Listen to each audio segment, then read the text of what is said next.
सुप्रभात साथियों। हिंदी की दूसरी कक्षा में आपका स्वागत है।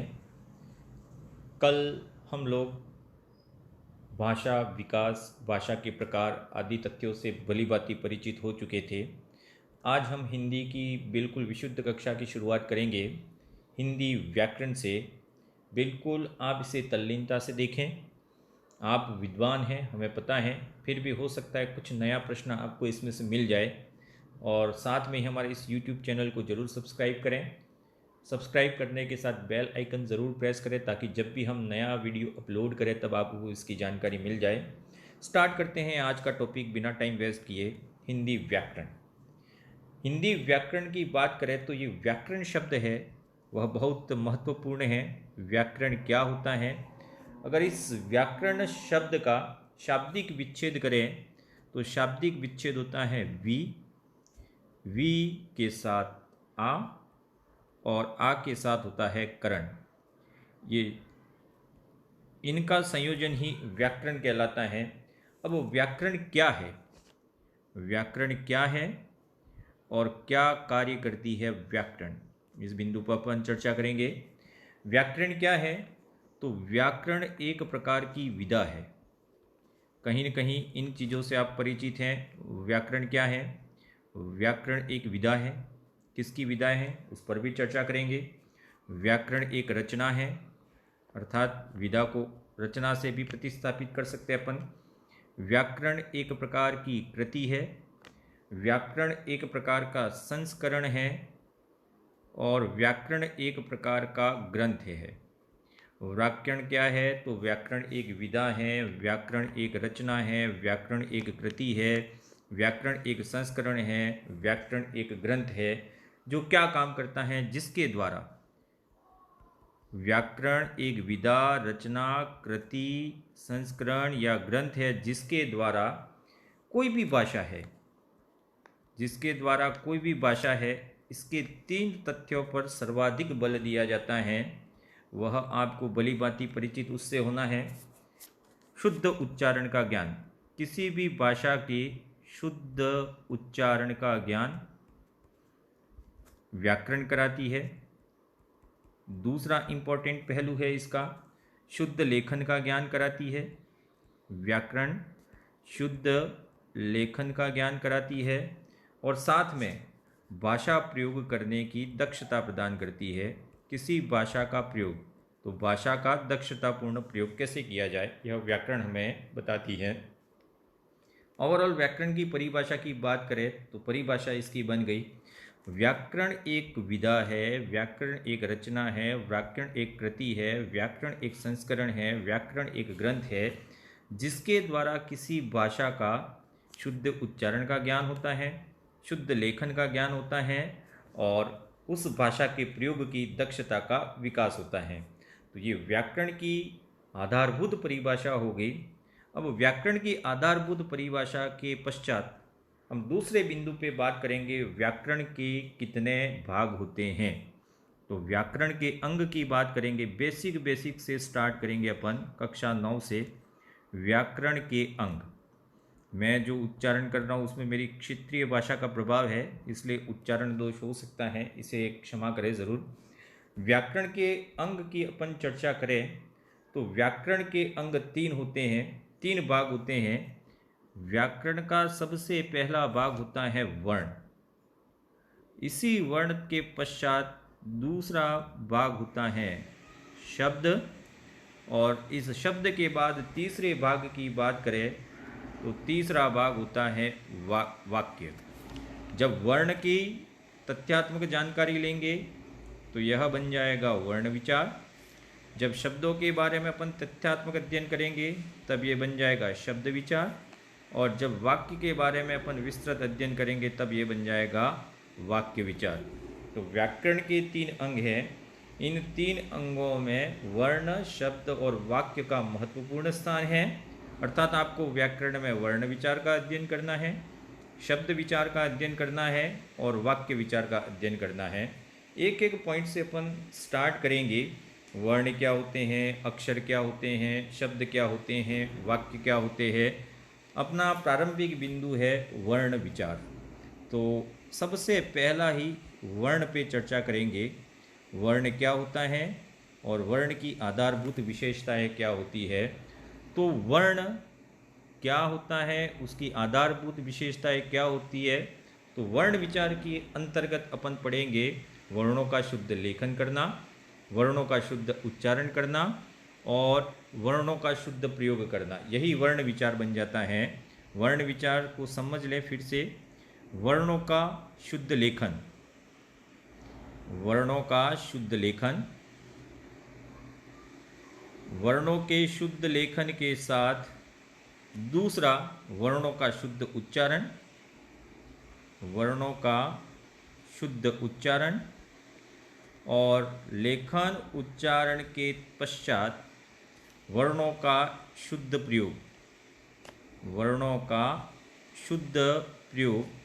अगर अपन इसका अध्ययन करें, हम इसका अध्ययन करते हैं तो ये व्याकरणिक बिंदु बन जाएगा, वर्ण विचार बन जाएगा। तो वर्ण विचार क्या होता है, वर्णों के शुद्ध लेखन की जानकारी, वर्णों के शुद्ध उच्चारण की जानकारी और वर्णों के शुद्ध प्रयोग की जानकारी, यही वर्ण विचार के अंतर्गत सम्मिलित की गई है। वर्ण क्या है, वर्ण की परिभाषा क्या होती है, वर्ण क्या होता है। तो सबसे पहला ही प्रश्न आता है, यह भाषा की सबसे छोटी इकाई है। वर्ण भाषा की सबसे छोटी इकाई है। ये प्रश्न आपको ज़रूर ध्यान रखना है। भाषा की सबसे छोटी इकाई का अगर प्रश्न पूछा जाए तो भाषा की सबसे छोटी इकाई, भाषा की सबसे छोटी इकाई अगर पूछा जाए तो भाषा की सबसे छोटी इकाई होती है वर्ण। वर्ण से संबंधित एक प्रश्न और पूछा जाता है कि वर्ण का निर्माण किससे होता है। तो वर्ण का निर्माण किससे होता है, भाषा की सबसे छोटी इकाई वर्ण होगी, लेकिन वर्ण का निर्माण है वह ध्वनि से होता है। वर्ण की उत्पत्ति है वह ध्वनि से होती है और ध्वनि का लिखित रूप ही वर्ण कहलाता है। दूसरा इम्पोर्टेंट प्रश्न है ये, ध्वनि का लिखित रूप है वही वर्ण कहलाता है। अब यहाँ पे दो इकाइयों की बात कर रहे अपन, ये दोनों ही इकाइयों को आपको याद रखना है। भाषा की सबसे छोटी इकाई, भाषा की सबसे छोटी इकाई कौन सी हुई। तो यहाँ पे आपको दो तथ्यों पर ध्यान देना है। भाषा की सबसे छोटी इकाई अगर लिखित शब्द जोड़ दे तब आपका उत्तर क्या होगा, और एक शब्द जोड़ दे मौखिक तब आपका उत्तर क्या होगा। दोनों ही प्रश्नों में आपका उत्तर बदल जाएगा। अगर भाषा की सबसे छोटी इकाई लिखित रूप में पूछे तो इसका उत्तर होगा वर्ण। भाषा की सबसे छोटी लिखित इकाई, यहाँ आपको प्रतिबंध दे दिया, लिखित शब्द का प्रतिबंध है, तो भाषा की सबसे छोटी लिखित इकाई वर्ण होगी, जबकि भाषा की सबसे छोटी मौखिक इकाई है वह ध्वनि होगी। ये बिल्कुल आपको इस ध्वनि के बारे में याद रखना है और कोई प्रतिबंध नहीं है। भाषा की सबसे छोटी इकाई यही प्रश्न पूछ लिया जाए तब आपका उत्तर हो जाएगा वर्ण हो जाएगा। तो ये दोनों ही प्रश्नों के बारे में आपको जानकारी रखनी है। भाषा की सबसे छोटी इकाई, भाषा की सबसे छोटी लिखित इकाई, भाषा की सबसे छोटी मौखिक इकाई, इतने प्रश्नों पर आपको ध्यान देना है। अब आगे अपन बढ़े, क्या क्या बेसिक प्रश्न है पुनः स्मरण करते हैं अपन। भाषा की सबसे छोटी, भाषा की सबसे बड़ी इकाई, इन पर भी विचार करेंगे अपन। अब अर्थ के आधार पर, अर्थ के आधार पर अगला बिंदु है अपना, अर्थ के आधार पर सबसे छोटी इकाई कौन सी होती है भाषा की, सबसे छोटी इकाई।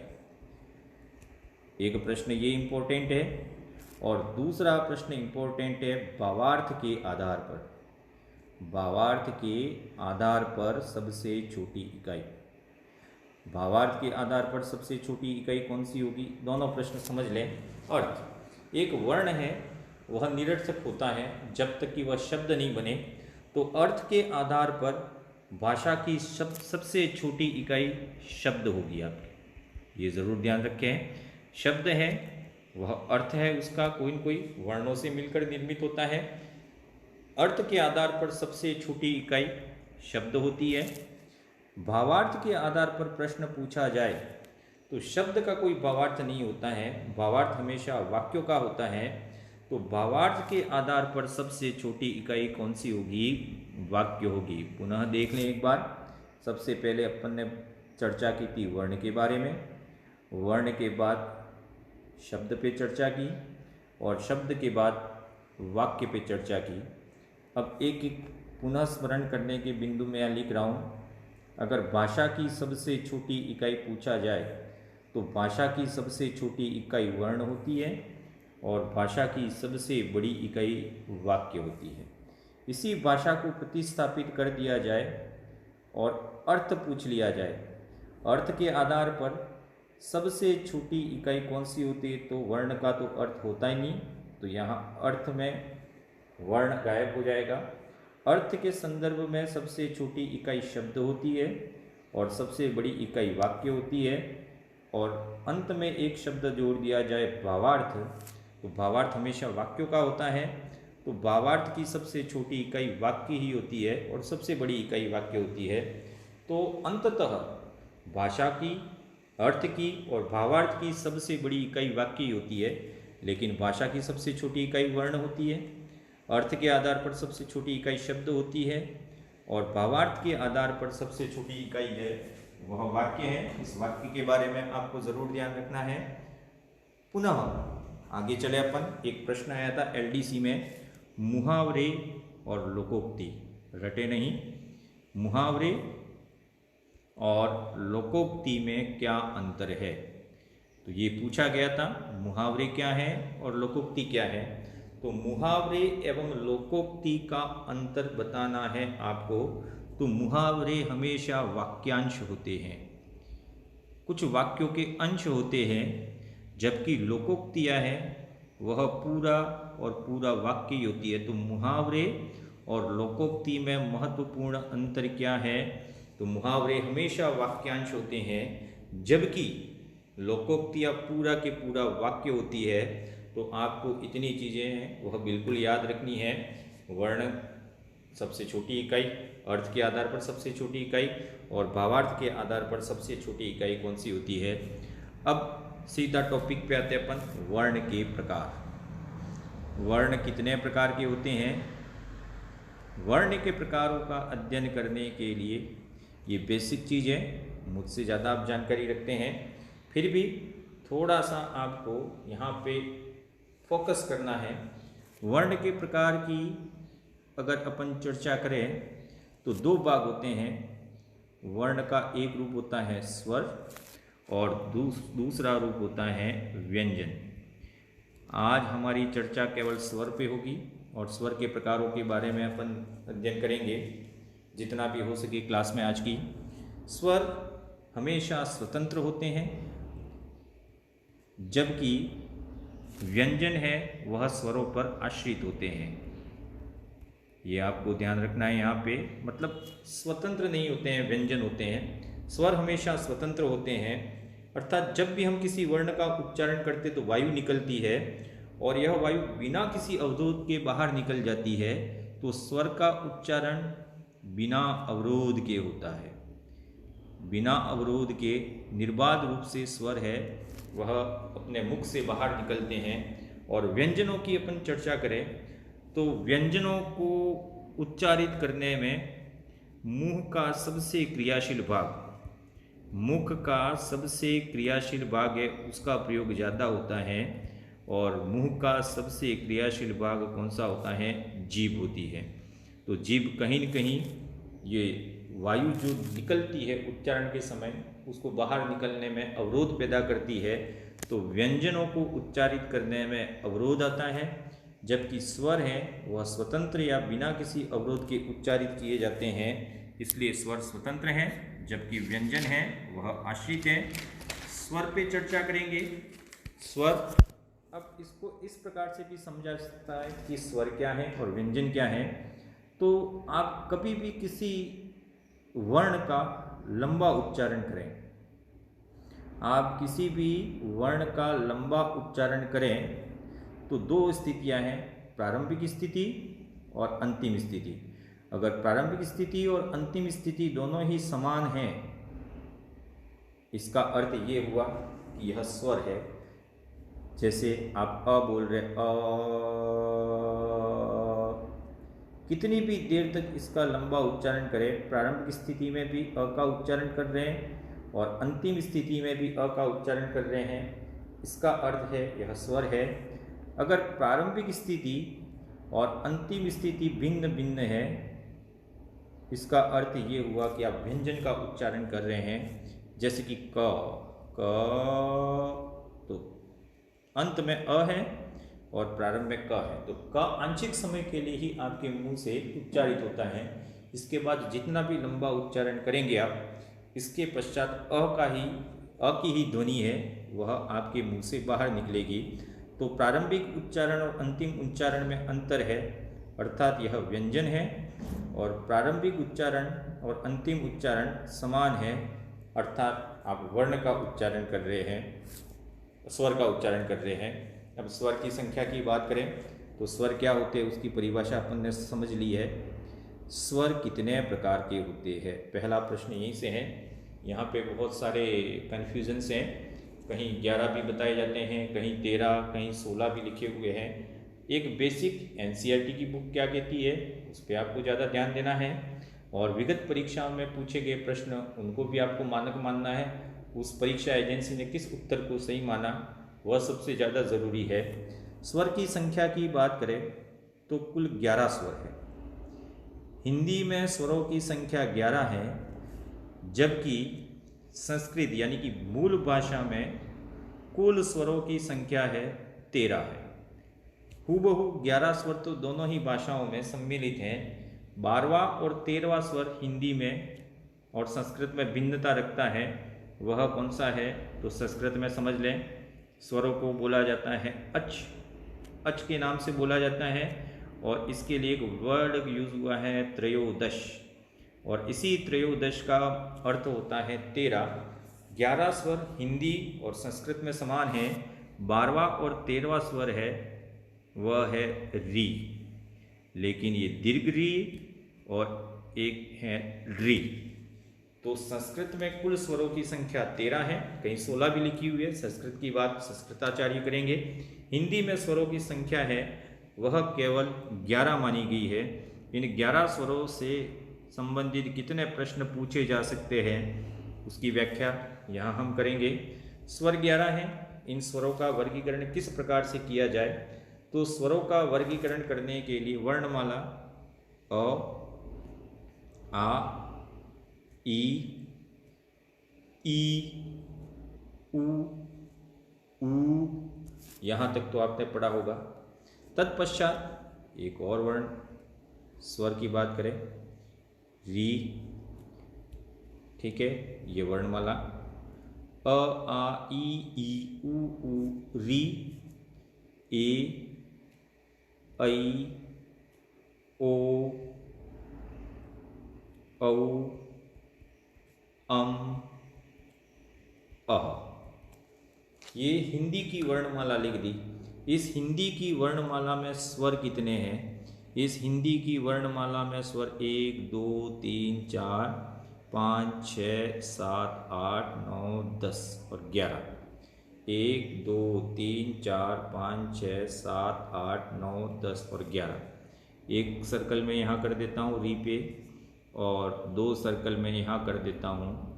कई कक्षाओं में अम और अह तक पढ़ा है अपन ने। अम और अह है वह स्वर में शामिल नहीं है, इसको भी ध्यान रखें। अम को अनुस्वार के रूप में प्रयोग में लिया जाता है, और अह है उसका प्रयोग विसर्ग के रूप में होता है, और यही दोनों अनुस्वार और विसर्ग है वह कहलाते हैं अयोगवाह ध्वनियाँ। ये दोनों ही अयोगवाह ध्वनियाँ हैं। अयोगवाह का मतलब है बिना किसी योग के, अ, योग और वाह। अ का मतलब नहीं, योग का मतलब जुड़ना, और वाह का मतलब है वहन करना। तो व्यंजनों के साथ कभी नहीं जुड़ते, या इनका प्रयोग व्यंजनों के साथ सीधा नहीं होता, इसलिए इनको अयोगवाह कहा जाता है। इनका प्रयोग केवल स्वर के साथ ही हो सकता है। तो ये जरूर ध्यान रखें, जो अम और अह है वह अयोगवाह ध्वनियाँ हैं। इनका प्रयोग व्यंजनों के साथ सीधा नहीं होता है, इनका प्रयोग हमेशा स्वर के साथ ही होता है। अब स्वर कितने प्रकार के होते हैं? स्वर के प्रकार, तो पहला वर्गीकरण करते हैं मात्रा के आधार पर। मात्रा के आधार पर अर्थात कितनी मात्राएं हैं उसके स्वर के साथ, और इसी का दूसरा रूप है उच्चारण में लगने वाला समय। उच्चारण में लगने वाला समय, इसके आधार पर स्वरों का वर्गीकरण करें तो स्वर कितने प्रकार के होते हैं? स्वर के प्रकारों का वर्गीकरण है वह संस्कृत, उसका भी अलग है, हिंदी का भी अलग है, दोनों ही अपन चर्चा करेंगे यहाँ पे। स्वर कितने प्रकार के होते हैं? तो स्वर के प्रकारों की व्याख्या करें। स्वर के प्रकार, तो स्वर के प्रकार 3 माने गए हैं। ये 3 प्रकार आपको ज़रूर याद रखने हैं, और तीनों में महत्वपूर्ण अंतर क्या है उनको भी आपको दृष्टिगत रखना है। सबसे पहला है ह्रस्व, ह्रस्व स्वर। दूसरा आता है दीर्घ स्वर, दोनों हिंदी में है। और तीसरा आता है प्लुत स्वर। ये संस्कृत में ज़्यादा प्रयोग होते हैं, ह्रस्व, दीर्घ और प्लुत। ह्रस्व, दीर्घ और प्लुत में क्या अंतर है उसको भी समझना आवश्यक है। इनके अन्य नाम भी समझ लें, परीक्षा में इनके पर्याय भी पूछे जा सकते हैं। ह्रस्व को लघु भी कहते हैं। इन्हें एक मात्रिक भी कहा जाता है, अर्थात एक मात्रा होती है, एक मात्रिक होते हैं, ये एक मात्रा के साथ ही बनते हैं। और इन्हीं को कहा जाता है मूल स्वर कहा जाता है। मूल स्वर, ये प्रश्न परीक्षा में पूछा गया है, ज़रूर ध्यान रखें। दीर्घ है, इनको गुरु यानी बड़े गुरु भी कहा जाता है। इसमें द्विमात्रिक है, ये द्विमात्रिक, 2 मात्राएं होती है, एक से अधिक मात्राएं होती है। और इन्हीं को संधि स्वर के नाम से भी जाना जाता है। अब एक मात्रिक और द्विमात्रिक। द्विमात्रिक, इनका उच्चारण करते समय दुगुना समय लगता है, इसलिए इनको दीर्घ कहा गया है। और प्लुत ज़्यादातर संस्कृत में प्रयोग आता है। यह त्रिमात्रिक होते हैं, यहाँ दीर्घ स्वर से भी ज़्यादा समय लगता है, तो ये प्लुत स्वर कहलाएंगे। अब इनके उदाहरण और इनके प्रकार की व्याख्या करें तो दीर्घ कौन से हैं, लघु कौन से हैं और प्लुत कौन से हैं। आपने वर्णमाला में सभी जितने भी वर्ण हैं उनके बारे में अभी अध्ययन किया। तो एक मात्रिक अ एक मात्रिक है, ई एक मात्रिक है, उ एक मात्रिक है और री एक मात्रिक है। तो यही हिंदी के मूल स्वर हैं, एक मात्रिक स्वर है, ह्रस्व स्वर है या लघु स्वर कहे जाते हैं, ये एक मात्रिक कहलाते हैं। अगर इसी वर्णमाला में इनकी कुल संख्या कितनी हो गई? 4। इसी वर्णमाला में 7 स्वर और छांट लिए जाएं इन 4 को छोड़कर, तो 4 को छोड़कर जो बचे आ, ई, उ,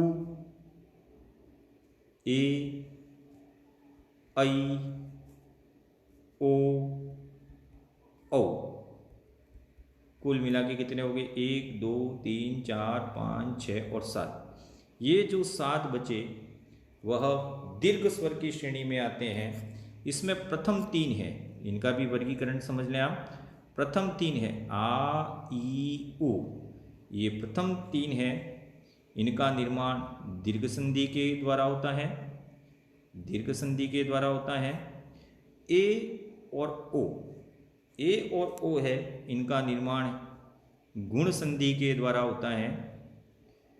और ऐ और ओ मात्रा में वृद्धि हुई, इसलिए इनका निर्माण वृद्धि संधि के द्वारा होता है।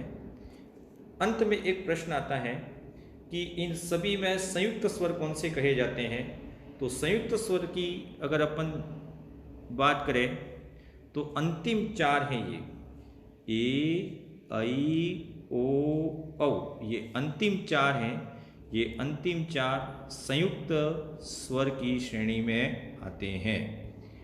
तो ये हो गया दूसरा रूप दीर्घ। और प्लुत का मतलब है त्रिमात्रिक, जिसमें ज़्यादा समय लगे, तो इसको इस प्रकार के निशान द्वारा प्रकट किया जाता है। जैसे कि आप जब पुकारते हैं, पुकारते समय इन्हीं का प्रयोग होता है।